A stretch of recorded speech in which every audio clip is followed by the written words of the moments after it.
ایک بڑی خوبصورت بات، امام اعظم ابو حنیفہ کے ایک شاگرد گزرے امام محمد رحمۃ اللہ علیہ، خوبصورت بڑے تھے، کچھ خوبصورت تھے، کچھ سونا، کچھ منہ دا مٹھا، کچھ پیارے بڑے تھے، کچھ ان کا انداز یہ تھا کہ نفاست پسند بڑے تھے، بڑے نفیس تھے، نکلتے تھے تو تنہا نہیں نکلتے تھے۔ ایک دفعہ بغداد میں تشریف لائے تو بغداد سے انہوں نے ایک بستی اور میں جانا تھا، تو وہاں یہودیوں اور عیسائیوں کا بڑا غلبہ تھا، تو امام محمد رحمۃ اللہ علیہ فرمانے لگے یہودیوں عیسائیوں کے بیچ سے گزرنا ہے تو کوئی یہی نہ سمجھے کہ ان کے تو پلے کچھ نہیں، کہنے لگے سونے گھوڑے لاؤ عربی نسل کے۔ 30 شاگرد ساتھ تھے، ان کو بھی ساتھ تیار کیا، عربی نسل کے 30 گھوڑے اور 30 شاگرد، ان کو کہا بھی دستاریں ذرا نا اونچی باندھنا،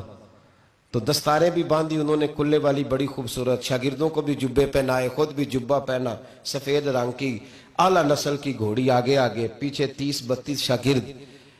اور جب آپ گزرے نا بغداد کے آگے اس علاقے سے، یہاں یہودی عیسائیوں کی بھی کثرت تھی، تو عورتوں کی عادت ہوتی تھی پرانے زمانے میں مہمان دیکھنے کے لیے چھتوں پہ چڑھ جاتی، کچھ اپنے دروازے پہ کھڑی ہو جاتی، کچھ دیکھتی کھڑکیوں میں سے کہ گزر رہا ہے کوئی مہمان، تو یہودیوں کی عیسائیوں کی بہت ساری عورتیں چھتوں پہ چڑھ گئیں، تو مسلمان نعرے لگانے لگے امام محمد آ گئے، امام محمد آ گئے۔ کچھ پہلے ہی بڑے حسین تھے، پہلے ہی بڑے خوبصورت تھے، کچھ حضور کی سنت کا نور چڑھا ہوا تھا،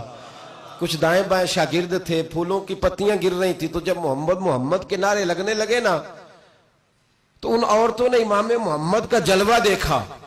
تو دیکھا دیکھی کام کیا شروع ہوا، ایک نے دیکھا تو اتنی محو ہوئی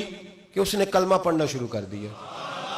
اس سے کلمہ سن کے تو دوسری نے بھی پڑھا، تیسری نے بھی پڑھا، چوتھی نے بھی پڑھا، بیبیاں بلند آواز سے مسلمان ہونے لگی، ان کو دیکھا دیکھی مرد بھی پڑھنے لگے، ڈھیر سارے یہودی عیسائی مسلمان ہو گئے۔ ایک مسلمان ان سے کہنے لگا تمہیں غلطی لگ گئی ہے، یہ ہمارے نبی محمد نہیں۔ تو میاں صاحب کا نام محمد تھا نا، تو کشمیر کے لوگ کہنے لگے شاید وہاں کے ہندو سکھ وہاں کے جو تھے کشمیر کے، وہ کہنے لگے شاید وہی محمد ہے، تو فرمانے لگے میں تے بندہ ٹھگ جے لوکو،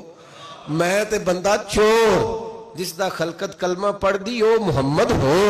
تو امام محمد رحمۃ اللہ علیہ کو نعرہ لگ رہا تھا، تو ایک بندہ کہنے لگا یہ وہ والے محمد نہیں، یہ ہمارے نبی پاک صلی اللہ علیہ وسلم محمد صلی اللہ علیہ وسلم نہیں، یہ وہ نہیں، یہ تو ہمارے ایک امام ہے امام محمد، وہ والے نہیں۔ اب وہ کچھ لوگ چپ تھے، کچھ سوچ رہے تھے، کچھ بات کر رہے تھے، تو ایک بوڑھی اماں اپنے انداز میں بیچ میں سے بولی، کہنے لگی چل بیٹا چھوڑ، ہمیں پڑھنے دے کلمہ، اگر مسلمانوں کے چھوٹے سے محمد کا یہ حال ہے تو بڑے محمد کا کیا حال ہے۔